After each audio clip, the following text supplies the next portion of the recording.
Greetings. Once again, I welcome you to this amazing cast show by Enock Jones. It is I again.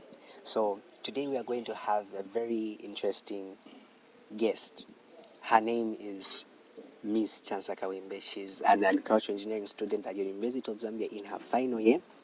She happens to be an active member of an association that deals with waste management, bioenergy, a very passion driven young lady. She happens to be a businesswoman also. So she's into snacks, clothes for the ladies, jewelry, and also farming. What a collection to be in one person. Amazing. So we're going to have some insights from her as she explains how this whole thing is able to work out in one person. And as I mentioned, a fifth year student doing her engineering bachelor's degree. So I'll let her get into this with us and have to answer some few questions that we have with her. So we can just have her greet us. Good morning. Good morning, everybody that's listening. I bet the introduction has already been done, but maybe I can do it again. My name is Chansa. I'm a fifth year student doing agriculture engineering at the University of Zambia. So I own businesses. Yeah. It's not good to say a small business because it's not small if your idea is big. So we can start from there. So I'm going to call it as big as it is. I'll say businesses. All right, amazing. So she doesn't want to say it's small because it's not small. She says it has to be big in your speaking, then it's big in your doing. All right, so Miss Kawimbe, so the first question that we have for you is what made you start doing this business? Because we've seen a lot of students who are the people that are actually supporting other people's businesses because of buying their products, buying their services. But for you, what made you start this business? Okay, so I started this snack business last year, which is 2024. Around this time, I'm not too sure of the dates, but around this time. So I'm 1 year into the snack business. What led me to starting my business is, first of all, if you've come to the University of Zambia, the School of Agriculture Engineering is it's not at the center, like, of campus. So that makes shops very far. And so we as a class struggled like to always go and walk longer distances to get food, like even the smallest snacks, the simplest things. So that opened an idea into my head, like you can actually supply these people with food that they have to eat in their breaks during lectures, and you would make some money. So I was skeptical about the idea, but I was like, you can't know until you try. Okay. So I didn't have the money to order the first snack. So what I did was, the money will come, but I must start. How do I start? So I asked my classmates, you guys, I'll be selling. That was during the break, the 2 weeks break. I'm like, you guys, I'll be selling snacks. I'll be selling jiggies, biscuits, and sweets, candy. Will you guys be buying? And everyone responded so positively, and they said, yes, we'll be buying. I'm like, oh, okay. So step one done. So in my head, I was like, okay, I can only cater for my class. But my business has grown. Like I sell to the other years, like the other intakes, to other people who are not even studying agriculture engineering. Like people know me now. They see my bag, they see the food. And yeah, it's been going on so well, perfectly. I mean, it's been okay. You know, business has its own challenges, but it's okay. It's okay. And also another thing was that led me to study my business was um I thought about the pressure of always calling my mom to say even the simplest money, like a 10 kwacha for printing out my lab report. I have to call my mom and say, Mommy, send me this money. I need to print out my lab report. And so many other things that I would call her for, like almost every other time. Like, no, I want this, I want this. But I was like, my mom is a single parent. And if I continue to put stress on her, I don't know, like, you know, she's always going to find the money to give it to me, but like, I'll be happy in the end, but maybe she's draining. So I said, let me help her. So lately it's been okay. Like once I get my monthly allowance, I don't call her in the middle of the month and say, I need more money. Like the business is able to sustain me. Okay. Even if I'm out of relish, whatever, my groceries, I'm able to sustain myself with the business. If I tell you that I go to town more than once to go and restock on my snacks, you'd think it's a joke. That's why I'm not calling it a small business. All right, amazing. So from what she said, we can learn quite a number of things. The first thing that I have picked out is location. So she said the school, the Department of Agriculture Engineering is quite an isolated place, and she saw the need. So it was the location and the need. So people were going away from the department, moving to a certain location that was somewhat unbearable because you are hungry and you're getting to move. So she looked for a need. Okay, so after looking for a need, then she consulted from the people that were the close contacts, like the first clients that she saw. She had to find out, and then they said we are willing to buy. So already she was already having a number of clients just waiting for the products to be there, and she said she just has to start. So that's what cripples a lot of businesses. Like people don't start, but she started. She's now doing a business that crosses even over her eyes saw, or the things that she thought are the confinements of her business were not actually the confinements of her business, because now she has a lot of clients that come and get the products from her. So start. From what we can learn from her is start. Start. Look for a need, start. Don't wait for the money. It's the idea that starts. Start. All right, Miss Kawinde, over to the second question. How do you deal with friends and your business? Because I know friends. I have experienced it. So how do you manage your friends, and how do you make sure that the friendship does not get to invade the business? How do you do that? Okay, so it was a bit hard when starting because I had a book where I would record like the transactions of people who say, no, I don't have cash, I'll pay later. You write them down. But then certain people start to be familiar with you because they want to take advantage of that act that they can actually get goods on credit. But you must understand that you're in a business to make a profit. And as I said earlier, I go to town like almost 2 times or 3 times in a week. And I have to account for all that, like my transport, the profit. I also need to get some things when I go to town. So I tell them it was a bit of a problem at the beginning, but now I say your credit must not be more than 2 days. So you must pay your credit. And other people will like see you and go away from you because they know they're owing you money. Dodging. Yes, that's the word, Okay. dodging. But like you have to pay for what you've eaten.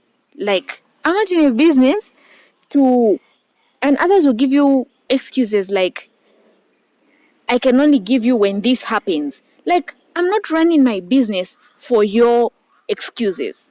For you to get the snacks, you know that you're going to pay. Yeah. But like friends can be very, they can drain your business if you don't stand your ground. So it can be a little irritating, like to always text people and say, you owe me this, but trust me, you have to just text them.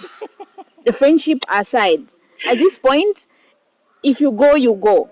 It's okay as long as my business stands. Okay, so friends can drain your business because they would want to put in the friendship, but then they should not forget that the friendship aside, it's a business, and as she said, it has to have a profit at the end.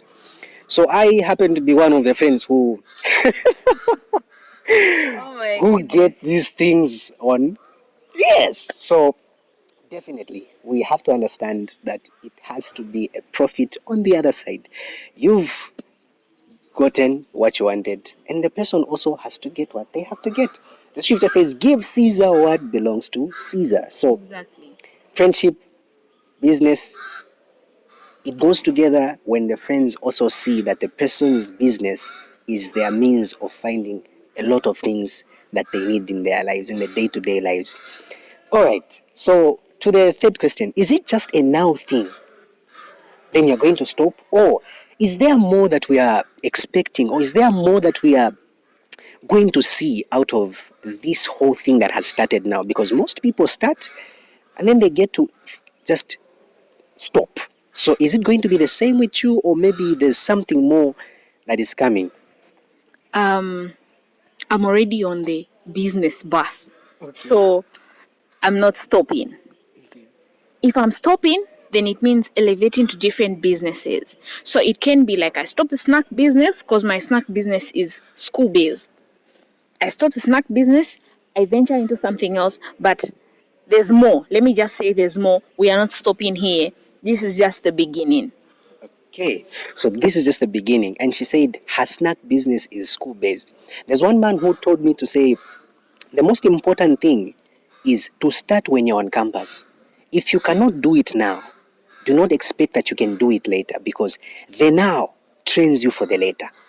So her snack business is school based, but we are not going to see the dying of this business, these ventures that she's gone into, because she said there's more that is coming. As I said, her name is Chansa. You can find her on all different platforms. Just follow her, find out how big she grows, because we can learn from the growing of another person. So, over to our final question. What are the good sides about the product that you're selling? Because I think one of the most important things is you have to understand what value the product gives to the people.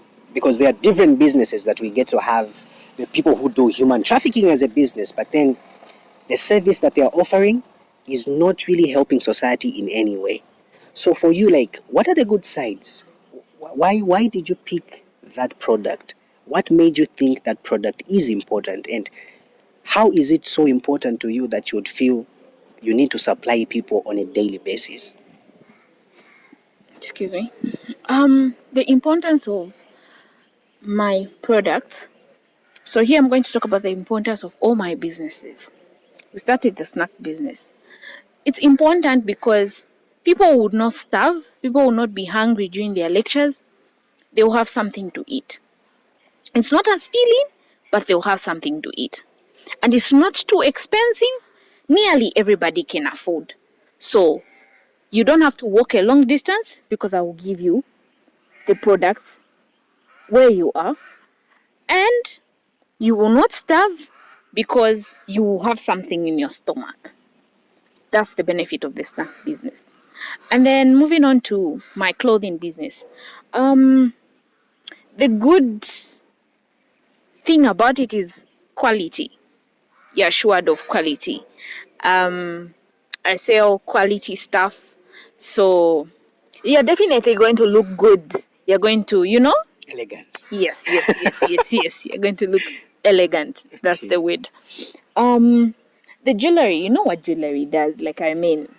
You just know what it does. The shining, the everything. It just adds on to your clothing, to your style. You just look like you finished. A complete painting. Yes. Okay. You look like a complete painting. And then farming, people need to eat every day, True. right? So me venturing into farming is a good thing because people have to eat every day. We have to beat malnutrition and all these deficiency nutrition diseases that come as a result of lack of enough food and everything. Yeah. So I desire to grow in farming. Like amongst all my businesses, I desire to grow the most in farming because I understand that agriculture is the center. It's the center of the growing of this economy. We can just see how much people need food. Everything is agriculture, guys. Like everything is farming, everything is food. There are very few things that you can talk about that don't start from agriculture, but trust me, everything is agriculture. All right, there you have it. Our guest has really explained, putting everything in simple words that any man can understand.